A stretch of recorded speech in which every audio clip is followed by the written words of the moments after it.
I'm Marlene, and I'm a recent customer with Dream Home Remodeling, and I had an excellent experience with my new roof being installed recently.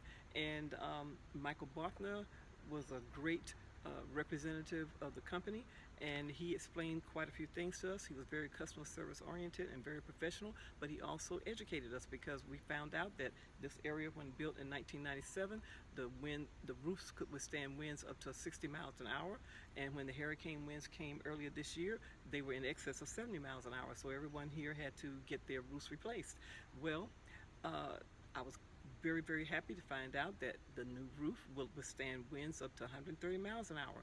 So, and we also got new screens because a lot of the screens got damaged with all the debris flying around, and so we're very happy customers. My mom and I live here, and we are so happy.